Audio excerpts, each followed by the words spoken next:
वागर्थविव संपृक्तो वागर्थ प्रतिपत्तये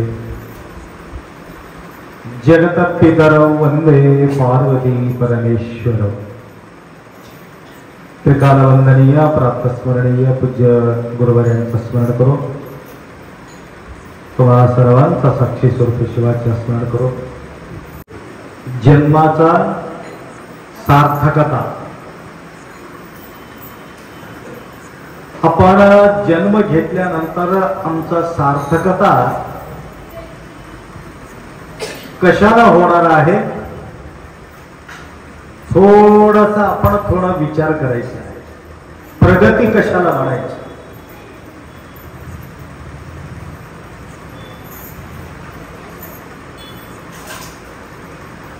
आणि हे प्रगती साधल्यानंतर त्या प्रगतीपासून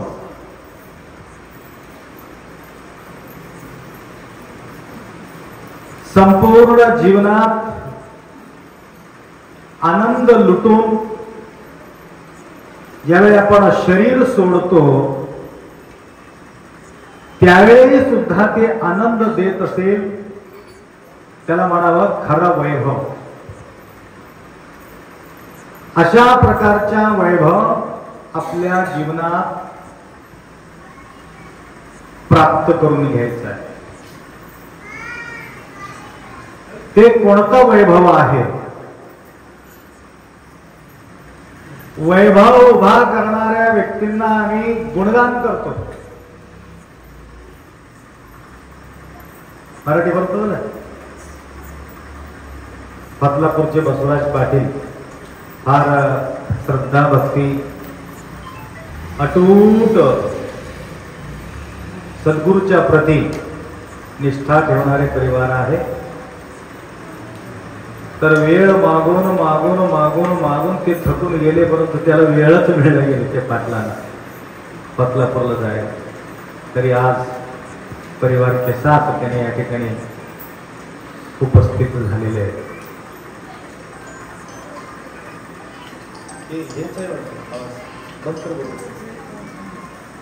पंकज बंद.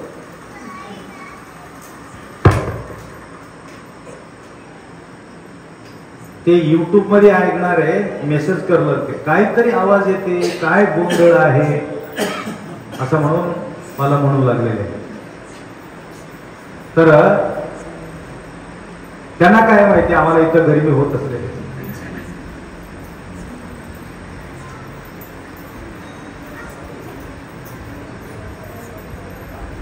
आणि त्यांच्या त्या हे आवाज येत नाही आपण म्हणून ते हैदराबादला जाऊन आले.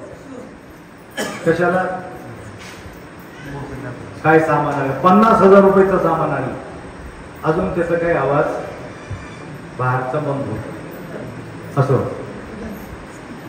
स्लोली चालत नाही त्याला. स्लोली बाहेरचे पंखाचे आवाज जास्त.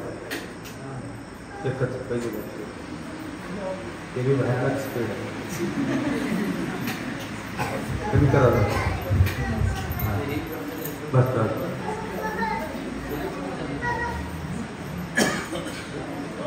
काय सांगत होतो तुम्हाला?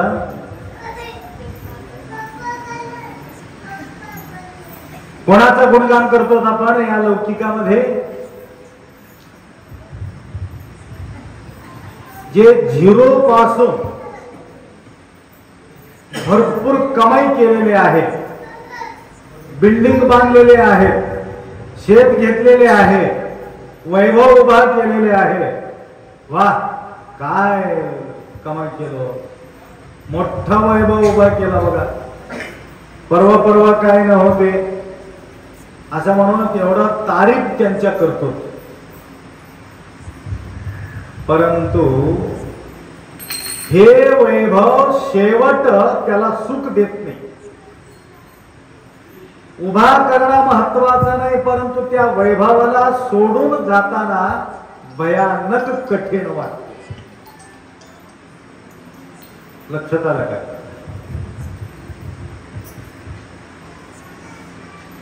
जमा करताना तेवढं काही त्रास होते, त्याच्यापेक्षा जास्त त्रास त्याला सोडताना भयानक त्रास होतो.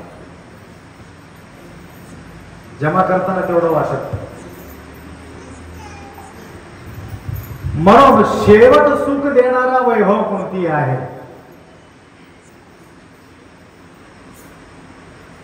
निवांत आपण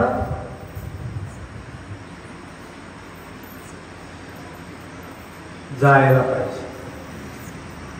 असा धनाचा संग्रह करावा.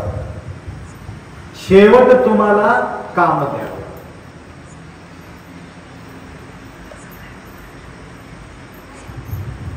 हे गटोडं तर काम देत नाही, घेऊन जाऊ शकत नाही.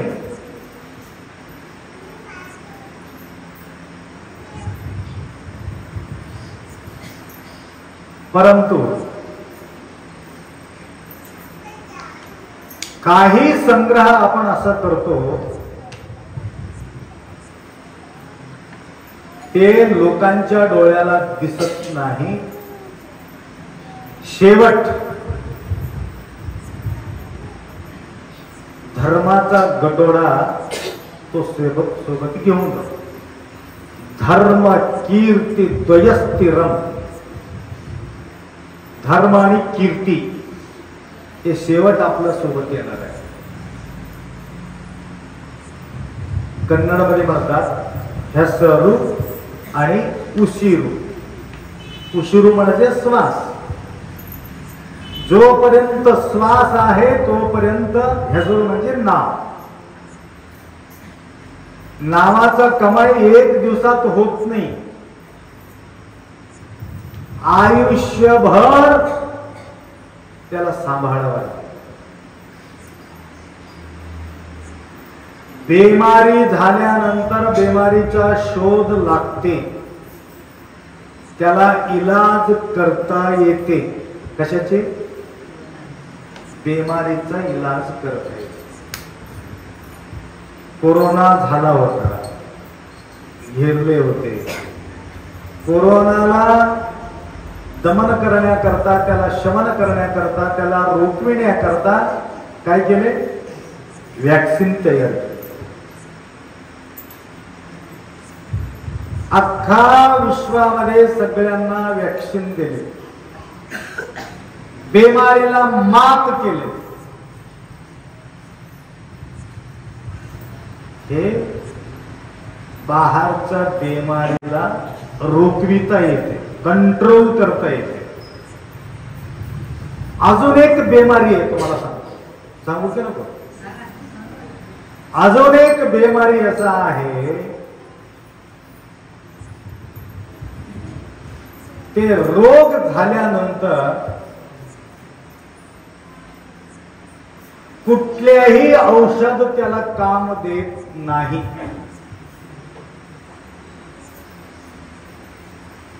ते कोणता रोग आहे माहिती आहे का? प्रेम रोग.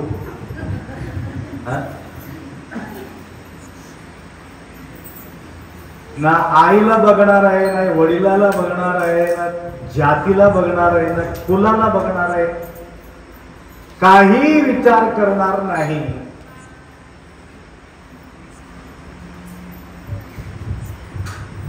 करणारा एक व्यक्ती करतो, परंतु प्रत्येक घरच्या व्यक्तीला ते भोग भोगावं लागतं. ते कोरोनाला भिवून थोडा दूर 3 की किती तरी फीट होत, 6 फीट की किती तर दूर होते. हा, किती फीट होते? 6 फीट. 6 फीट दूर असलं तर ती बेमारी लागत नाही. आता गडबड करणारे मुलगी असो किंवा मुलगा घरात असल्यानंतर तो पोरग किती बी दूर दे, परंतु इथं बेमारी लागते. किती दूर राहावं लागेल त्याला? हे कोणता वॅक्सिन द्यावं ते? आणि एकमेव ठिकाण आहे, सद्गुरु माऊलीच्या चरणाप्रती आल्यानंतर त्याचं बेमारी नीट करतात. म्हणून इथं येऊन बसल्यानंतर तसं गडबड गोंधळ होत नाही. माऊलीचा मार्गदर्शन मिळत नसेल तर खतरनाक बेमारी लागते. त्याला नीट करण्यासाठी हॉस्पिटल नाही. लक्षात आलं का? शरीराचा बेमारी नीट करण्यासाठी दवाखाना बरोबर आहे, परंतु असा हा विचार भ्रष्ट झालेल्या व्यक्तीला नंतर काउन्सिलिंग करत बसल्यानंतर ते क्लिअरिटी होत नाही, फार अवघड आहे. पहिलाच त्याला व्यवस्थित ठेवलं असेल, ते छोटे छोटे लेकर आहे नाही, आतापासून ह्या लेकराला बोलत राहिलं तर हे लेकर सगळं व्यवस्थित नीट राहते. बिघडल्यावर गुरु महाराजाकडे तुम्ही आल्यानंतर किती बोंबलत तरी सुद्धा ते ऐकत नाही. एकाला मी 6 तास काउन्सिलिंग केलं, डोका खराब करून घेतलं. 1 महिना नीट राहिले ते पोरगी. 1 महिन्याच्या नंतर पहिले एकदा सांगितलं, वाड्यावार सोबत ते पडून गेले. दगड फोडणाऱ्या माणसाला हे BBA काहीतरी शिकलेले हे पोरगी, काही कमी शिकलेले नाही. कामातुराणाम न भयम न लज्जा. ना आईचा विचार आहे, ना वडिलाचा विचार आहे, ना परिवाराचा विचार आहे, ना कुळाचा विचार आहे, ना गोत्राचा विचार आहे. परंतु हे परिस्थिती पोहोचल्यानंतर त्याला पकडून माझ्याजवळ आल्यानंतर काही आपण करू शकत नाही.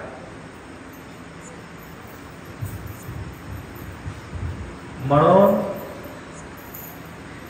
अति प्रेम करणं हे सुद्धा अवघड आहे, अति जवळ घेणं बी अवघड आहे. कुत्र्याचा दोस्ती सारखा आहे. मी बराच वेळ बोलतो, आजकाल माणसाला प्रेम करणारे कमी झाले, कुत्र्याला प्रेम करणारे जास्त झाले. हे प्रेम बघून एकाला वाटलं म्हणा, महाराजाला म्हटले म्हणा पुढच्या जन्मामध्ये ना मग कुत्र्याच जन्मात घाला. हो, तिथं गादी है, पलंग है, ब्रेड है, बिस्किट है, आणि आईचा काळजी घेत नाही, वडिलाचा काळजी घेत नाही, परंतु कुत्र्याचा काळजी घेणारे जास्त आहे.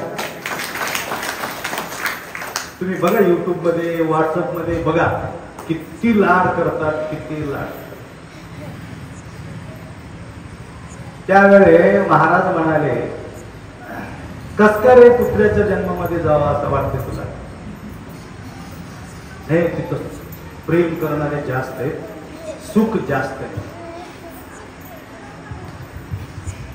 त्यावेळेस ते म्हणाले, आता तू दररोज मठात येतोस, प्रवचन ऐकतोस, शिवपाठ करत्या,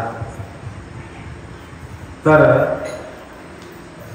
तुझा 7-12 क्लिअर आहे, तू कुत्र्याचा जन्मामध्ये तू जात नाही. अफरातफरी करणारा माणूस कुत्र्याचा जन्मात जातो, परंतु क्लिअर असलेला माणूस कुत्र्याच्या जन्मामध्ये कशाला जातो, असा महाराजांनी. तर सांगायचं तात्पर्य, अशा प्रकारच्या वातावरण बरेचशे ठिकाणी आपण पाहतो. त्याकरता अंतःकरणाला प्रेम वडिलाला करायला पाहिजे, अंतःकरणाला प्रेम आईला करायला पाहिजे, परिवाराला करायला पाहिजे, माणसाला करायला पाहिजे.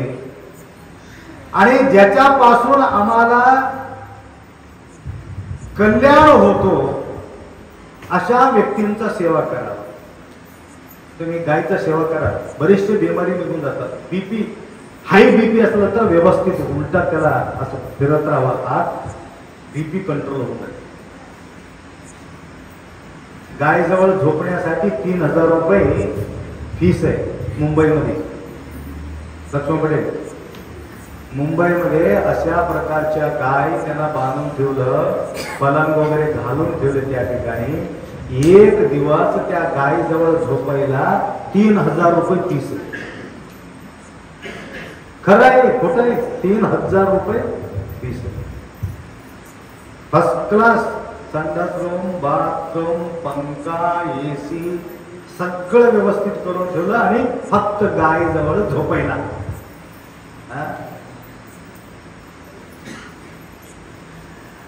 आईचं वट्टी आणि गायचं स्थान भाग्यवान व्यक्तीला ते मिळू शकतं. तेवढंच नाही, म्हणजे खंदारी आहे की नाही ते प्रकाश, ते गांजा पिऊन पिऊन पिऊन काय झाले हे सगळं नासून गेले होते, सोरायसिस. तर सोमनाथ पाटलाकडे मी पाठवून गेलो त्यांना दाखवायला. त्याने 5,000 रुपयाचा पैसा घेतला, औषधोपचार केलं, काही कमी झालेले नाही. आता आपल्या गोशाळामध्ये राहू लागला. आणि ते गाय जे ठेवतात, धन ठेवतात ना, ते गवतर सगळं 4-5 गाय गवतर ठेवलेले जमा झालेले, त्याच्या गोबरमध्ये मिसळलेले जे बेंदाड असते सगळं अंगाला लावून 1 महिन्यामध्ये त्याचा पुरा सोरायसिस निघून गेले, क्लिअर. बघा एवढे एवढे मोठे मोठे धक्के होते. आमच्या शिवराजाला मी सांगितलं, दांबरगीतेचे शिवराजाला, मी स्वतःवरून त्याच्या अंगाला पूर्ण गाईचं गवतर, गाईचा शेण आणि 1 चमच हळद मिसळून पूर्ण अंगाला लावून टाकलं. भसा वाळेपर्यंत सुकावा की काय म्हणतात त्याला, वाळून जावा तोपर्यंत बसावा. अशा प्रकारे त्यांना 40 दिवस करायला सांगितलं. तर श्वास धडधड, घाबरी, बेचैन, आता मरतो तसा असं वाटत होतं. तर 40 दिवस ते करत राहिले. 40 दिवस काय झालेले नाही. आता अजून 10-15 दिवसाच्या नंतर अजून सुरू झाले, अजून आले शिवराज.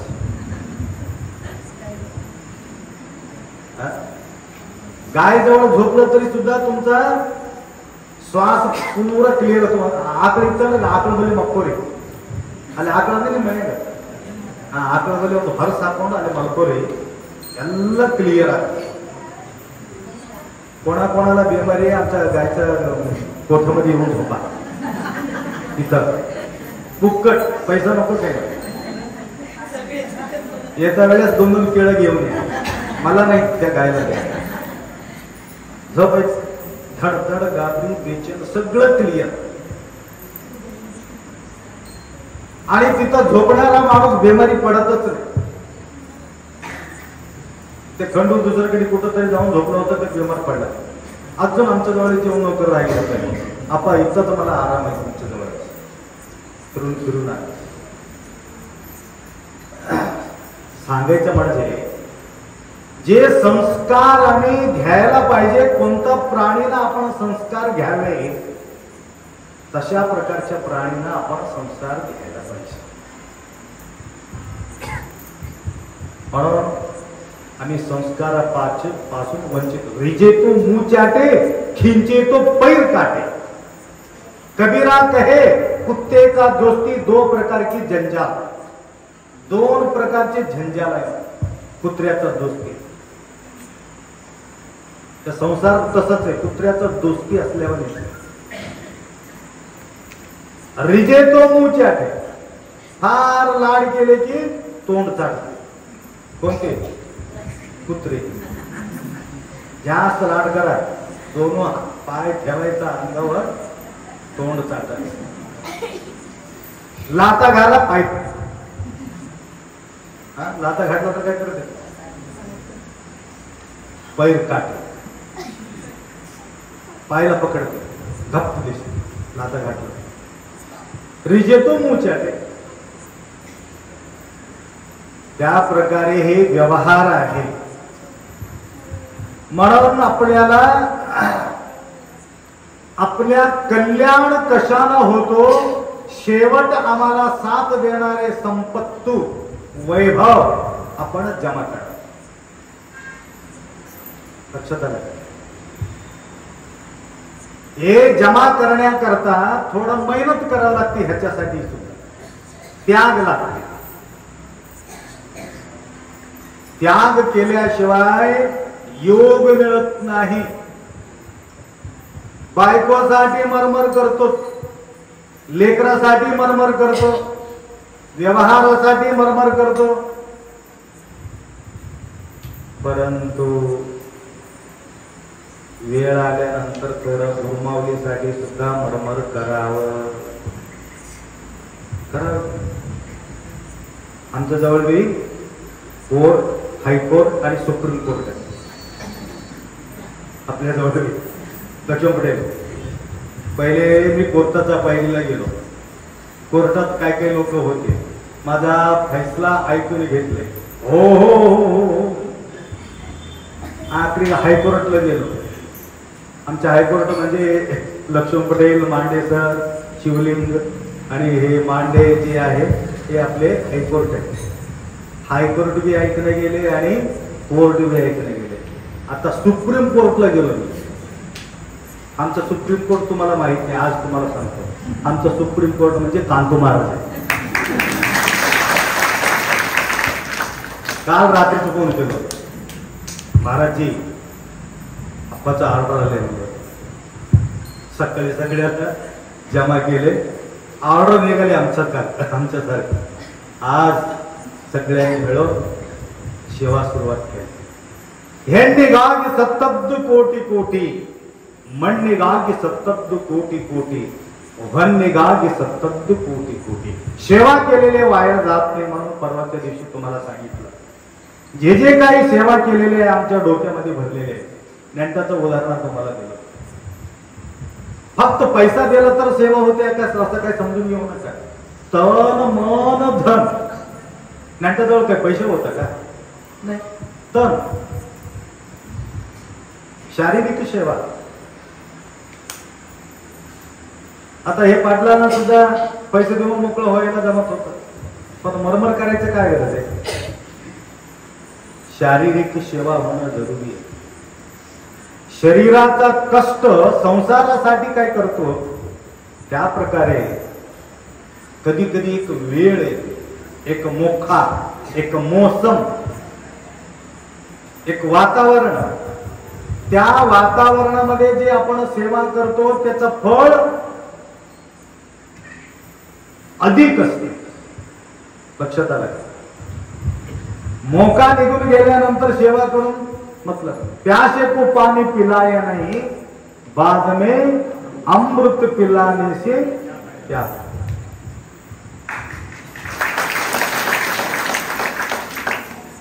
ताण लागले तेव्हाच त्याला पाहिजे तर थोडंच. आपला गाडी बद्री केदार पासून थोडा 2 गाड्या होत्या. आमच्या गाडी मागे होते, हे सगळे पुढे गेले होते. त्यावेळी ऍक्सिडेंट झाले फक्त पारावर. पहिले एकदा मी बोललेले आहे तरी सुद्धा तुम्हाला आठवण काढतो. बद्री केदार ऍक्सिडेंट झाल्यामुळं अक्कोड रस्ता, आता रस्ता मोकळा झालेला आहे म्हणे. अंदाजा लावत होते यावर्षी 70 लाख लोकांच्या दर्शन होईल म्हणून अंदाजा लावले. 70 लाख लोक. बघा तेवढा सुविधा केली. बेंगळूर पासून बद्री केदारला रेल्वेला फक्त 800 ते 900 रुपये मध्ये ठेवलेले जायला गाडी करता तिकीट रेल्वेची. तर येताना काय झाले,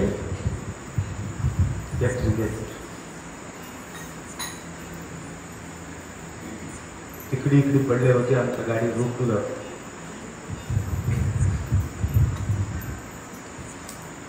पाणी पाणी पाणी म्हणत होते. पाणी एका जवळ पाणी होते. त्याला पाणी, हो पाणी द्यावं पाणी. हे पाणी नाही, हे तीर्थ आहे म्हणले. गंगोत्री यमुनोत्रीचं तीर्थ आहे, 4 धामाचं तीर्थ आहे. मग तीर्थ असलं तर असलं द्या. नाही नाही नाही, हे द्यायला नाही, हे घरला घेऊन जायला. बघा काय झाले म्हणून एक शेळे मेंढर राखणारा पोरग पळत पळत आले. काय झाले? नाही पाणी पाणी.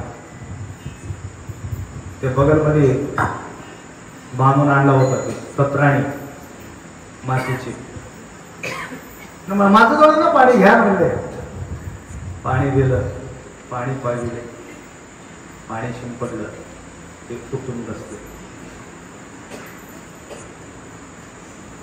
तीर्थ कोणती आहे? धनगरांनी दिलेले तीर्थ आहे. यांच्याजवळ तीर्थ असताना सुद्धा तो तीर्थ दिलेले नाही. कोणतं तीर्थ आहे? धनगराचा पाणी तीर्थ. प्यासे को पानी पिलाया नहीं, बाद में अमृत पिलाने से क्या फायदा. म्हणून एक मोखा असते, एक समय, एक वेळ. त्या वेळेला आपण साथ दिलो तरच त्याला महत्व बसते. म्हणून आज आपल्याला एक सुसंधी मिळालेली आहे. या माध्यमातून तुम्हाला 2 शब्द ऐकण्यासाठी एक मोठा योग आहे. लक्षात आलं का? एक निमित्त लागतो. तर रोज प्रवचन ऐकणे म्हणजे काही सहज गोष्टी नाही. एक निमित्त लागतं. हे सत्संगाचा सुद्धा आहे, प्रसाद आहे.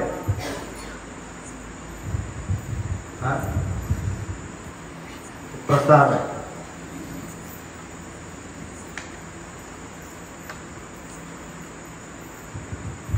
प्र म्हणजे प्रभू,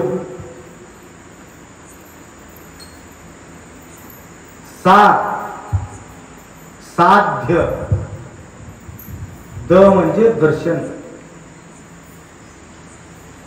प्रभूचा साध्य होणारा दर्शन म्हणजे हे गुरुप्रसाद आहे. म्हणून गुरुप्रसादाची थोरी महिमा असे श्रेष्ठ भारी. प्रसाद, हे प्रसाद सर्वांना हे मिळू शकत नाही. भाग्यात लागतो. आणि हे प्रसादाचा प्रभाव पडल्यानंतर तो गाडी व्यवस्थित चालते. तर गाडी नीट जात नाही, कुठंतरी गाडी पडून जाते.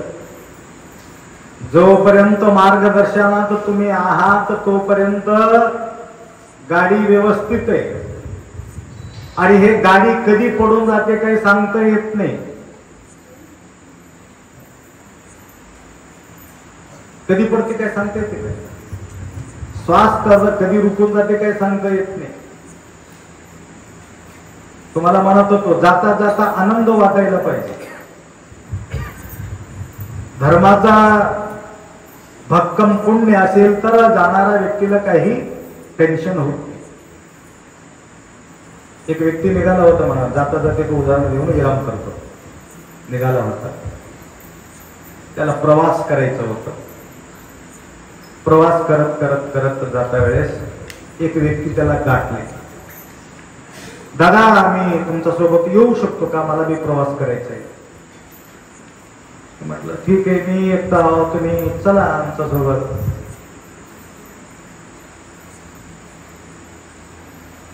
बरेचसे लांब जायचं होतं.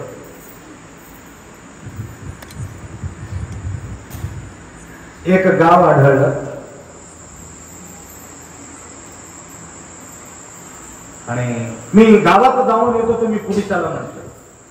हे म्हटलं तुमचं नाव काय? नाव घेऊन आवडायला पाहिजे ना. काय म्हणता, माझं नाव काळ ठेवलेले तो. माझं नाव काय आहे? काळ. असं कसं ठेवले तुमचं नाव काळ?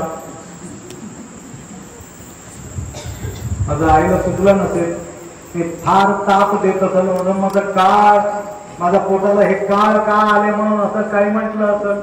म्हणून कधी कधी म्हणते की माझ्या पोटात हे काळ कशाला जन्म घेतले. पण बोलतात ना आई कधी कधी. ठीक आहे, जाऊन या म्हटलं. काळ जाऊन आला. तिथं खबर आले त्या गावातून, आता आता एक माणसाला बैल मारून तो माणूस खतम होऊन गेला. तेवढं काही लक्षात आलं नाही. अजून पुढच्या गावात गेले. गेल्यानंतर त्याने म्हटलं अजून एक गाव आले, मी जाऊन येतो म्हटलं. ठीक आहे, जाऊन येतो. तिथं गेल्यानंतर अजून थोडं घटना घडली. तिथं एक माणसाचा मृत्यू झाला. तिथं ऐकलं तू गेल्याबरोबर माणसा मरला तितकंच काय? त्याने म्हटलं माझं नावाचं काळ आहे. ज्या गावात मी पाऊल ठेवतो याच्याला घेऊनच येतो.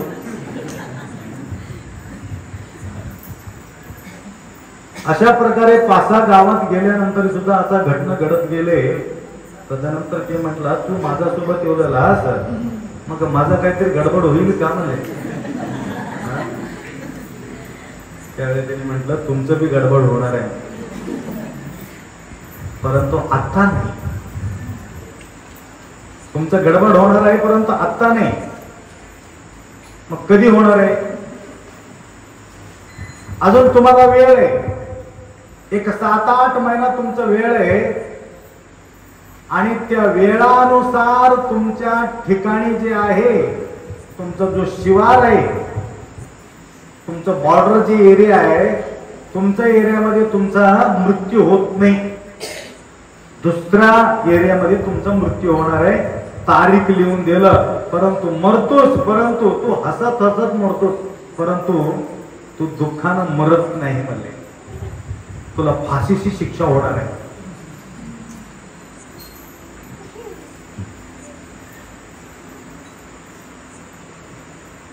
त्यासाठी मरण कळू नये. मरण कळालं माणूस समाधान जीवन जगू शकत नाही. म्हणून देवाने काय ठेवले? मरण गुप्त ठेवले.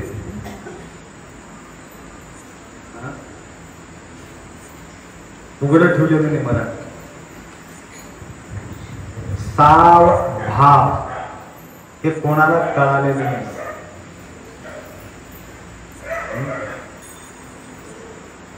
एवढं राजाला सांगितलं. तो पंडित होता, फार हुशार होता पंडित. राजा साहब क्या बोलना, मैं आ रहा था, मेरा साथ में एक व्यक्ति मिले मुझे, उनका नाम काल. जहां पे उनका काल जाने का मौका मिलता था, ज्या ठिकाणी तो जात होते त्या ठिकाणी एक माणसाचा मृत्यू होत होती. माझा मागे लागला होता. मी म्हटलं हे काय रे, माझा भानगडी हे माझा मागे लागला, माझा काय गडबड होणार नाही का म्हणून उगाच सहज विचारलो. त्यांनी मला एक गोष्ट सांगितले. तर कसं होईल म्हणून मला भीती वाटते.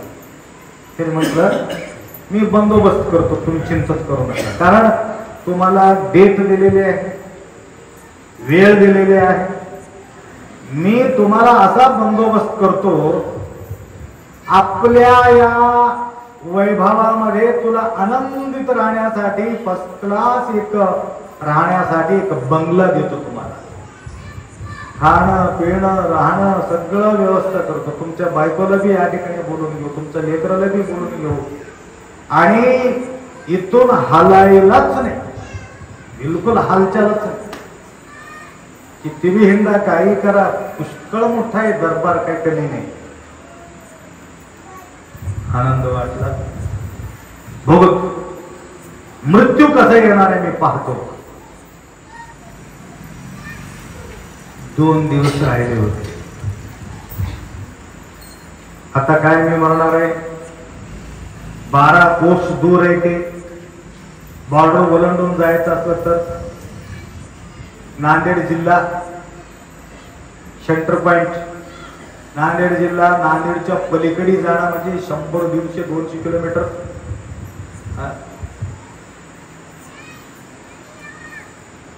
एवढा मला कोण घेऊन जाणार आहे असा विचार केला. रात्री झोपी गेला.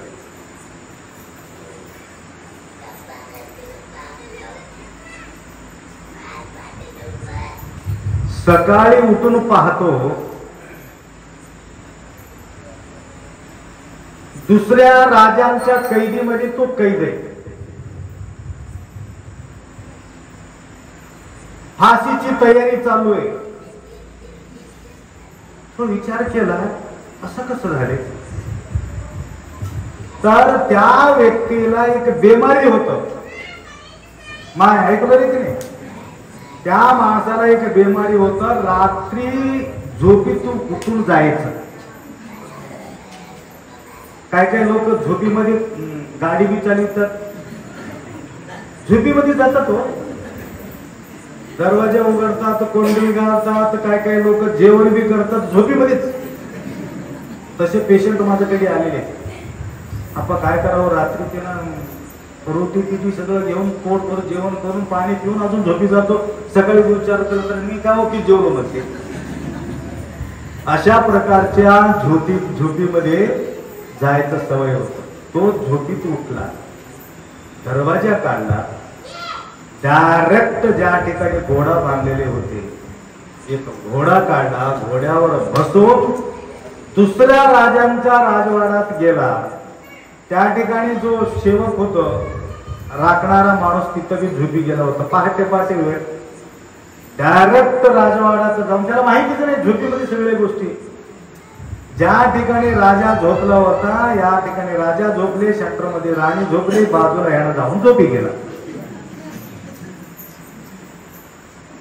सकाळी उठून राजा बघतो, अरे कोण इथं झोपलेले. त्याला उठवले, मला काय माहित नाही राजा, मला काय माहित. कसं माहित नाही तुला. फाशीची शिक्षा सुनावणी झाली. त्यावेळेस तिने खरं खरं सांगितलं, मी मरायला भीत नाही, माझा आज मरण पक्का आहे, परंतु मरता मरता माझा बदनामी होऊ नये म्हणून तुम्हाला हे गोष्टी सांगू लागलो. या प्रकारचे माझ्या जीवनात घडलेले आहे. तुम्ही राजाला, ते मित्र होते त्यांच्या राजाचे, राजा मुलाखत झाली. या माणसाला असं सोडलं तर जमत नाही म्हणून फाशी देऊन टाकली. परंतु मरता मरता त्यांनी हसत हसत मेले. जो काळ सांगितलेले आहे ते खरा होणार आहे, चुकणार नाही. मृत्यू असोनी सिरी सुख मानती संसारी, काय म्हणावे तुम्हाला ऐसा कैसे मूड. मृत्यू वरी आहे, कधी गिळतो काय सांगते. बेंडूक सापाच्या हाडाच्या खाली बेंडूक बसलेले. बेंडुकाला वाटलं किती थंडगार आहे. फडा काढलेले ते वरी, खाली कोण बसले, बेंडकोळी बसलेले. बेंडकोळीला वाटते किती थंडगार आहे, परंतु कधी गिळते ते सर्प सांगते. तसा संसारी माणसाला असं वाटतं किती मस्त आहे, हा हा हा हा हा, किती छान आहे, काळ बैसाला से बाप्पा. मृत्यू कधी पकडून नेते काही सांगता येत नाही. आणि पकडून नेता वेळेस खुशी खुशीनं मरायला पाहिजे. खुशीनं मरायला पाहिजे असेल तर काय करावं लागते, धर्माचा गटोडा बांधून घ्यावा लागतं. अशा प्रकारचे धर्माचा गटोडा बांधून घेणाऱ्यांच्या संख्या फार कमी असतो. लक्षात आलं का. पापाचा गटोडा बांधून घेणारे भरपूर असतात, पुण्याचा गटोडा साठवण करणारे फार कमी असतात. म्हणून या ठिकाणी आपल्या सेवा करणारे काही लेकरं या ठिकाणी तळमळ करत आहे, कसंही करून गुरुमाऊलीचं हे कार्य पार पाडावे असं म्हणून त्यांचे एक धोरण आहे. बिलकुल निसंशय या ठिकाणी कार्यक्रम व्यवस्थित पार पडणार आहे. आतापर्यंत आपण जे कार्यक्रम आतापर्यंत माझ्या जीवनामध्ये जे आपण केलेले आहोत संकल्प, कुठल्याही कार्यक्रम छोट झालेले नाही, मोठा कार्यक्रम झालेला. आता एकलारचे आले होते कर्नाटकमध्ये, फार भव्य कार्यक्रम एकलारमध्ये आपण करू शकतो. आणि या ठिकाणी अनुष्ठानाचा कार्यक्रम भव्य रीतीने या ठिकाणी पार पडला. आणि तेवढं नसून इसवी सन 2000 मध्ये एक भव्य कार्यक्रम झाला होता. कुठं कुठं मगनूरमध्ये.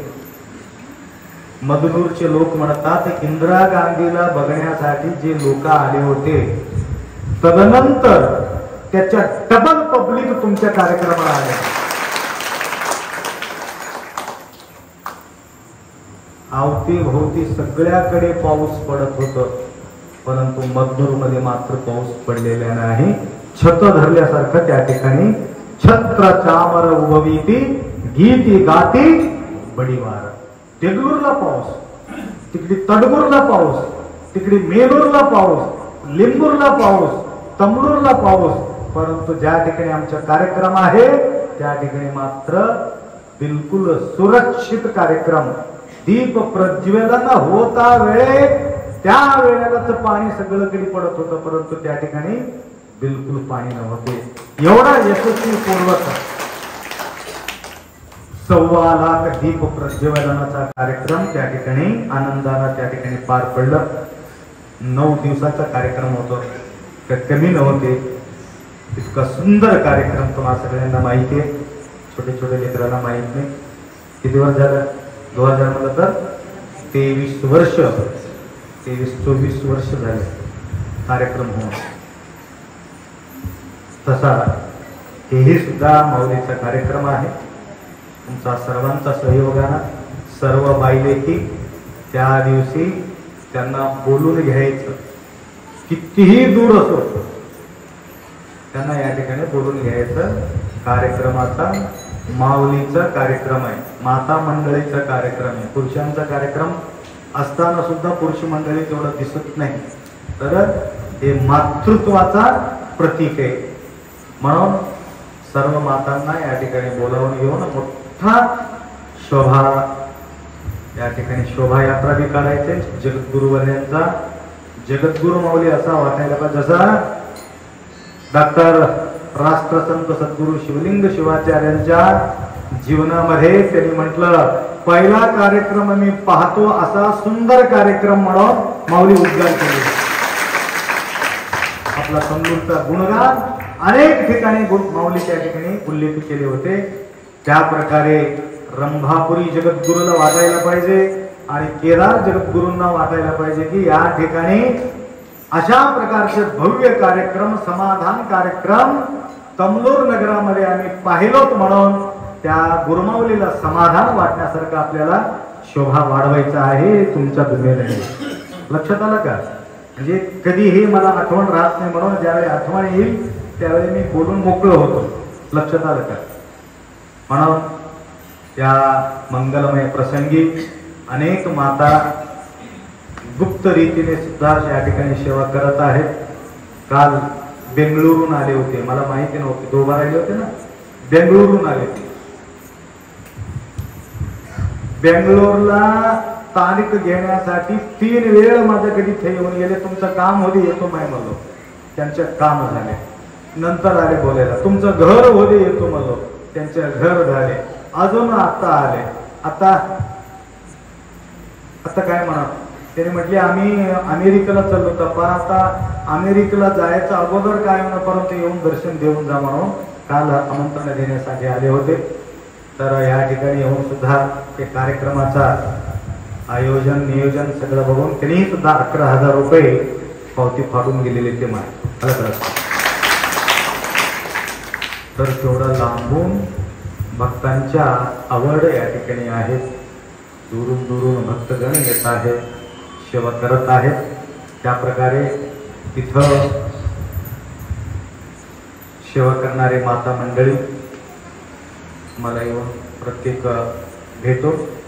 सेवा करायचे आहेत, आमचं नाव सांगू नका मला, त्यासाठी कामाशी मतलब आहे, नामाशी काय मतलब आहे. म्हणून तुम्हा सर्वांच्या जीवनामध्ये गुरुमाऊलीचा आशीर्वाद, सुख शांती समृद्धी आयुष्य आरोग्य तुम्हाला कृपा करो. थोडा अपेक्षा व्यक्त करो, 2 शब्द या ठिकाणी विराम करो. सांब जय नम पार्वती हर हर हर हर हर.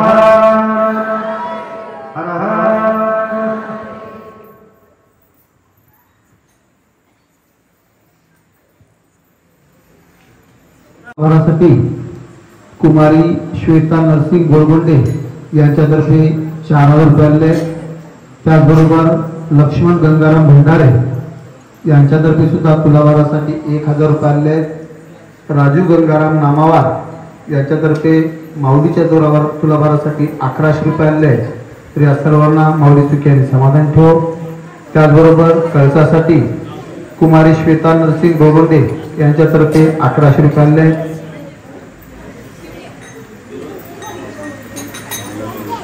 कमलाबाई उपासे यांच्यातर्फे कळसासाठी 1100 रुपये. प्रियंका राजकुमार पाटील शेळगाव यांच्यातर्फे कळसासाठी 1100 रुपये. मणिकंठा शिवराज शिरपूर 1100 रुपये. मणिकंठा शिवराज शिरपूरकर यांच्यातर्फे गुरुमनीच्या तुलाभारासाठी 1100 रुपये. माऊली त्यांना सुखी समाधान ठेव.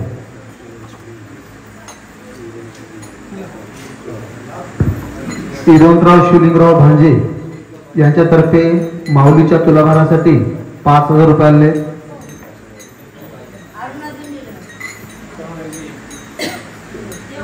बसवराज पाटील पतलापूरकर यांच्यातर्फे कळसासाठी 1100 रुपये.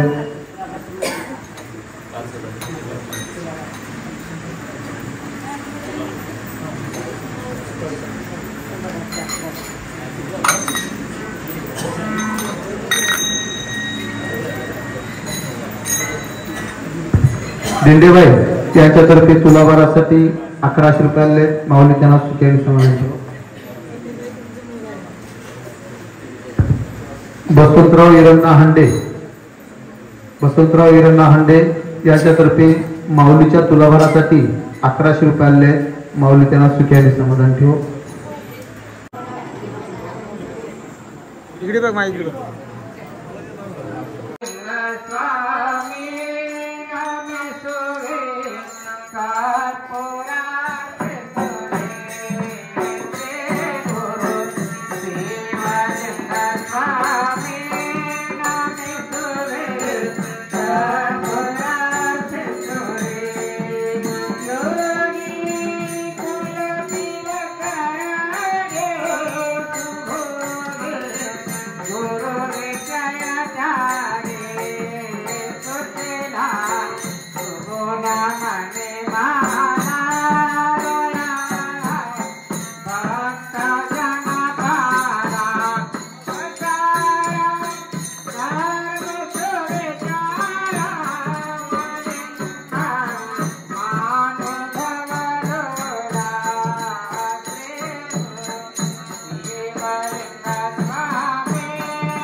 धर्माणि प्रथमान्य संज्ञः तेहिनाकं महिमान्यः सचन्त यत्र पूर्वे संज्ञा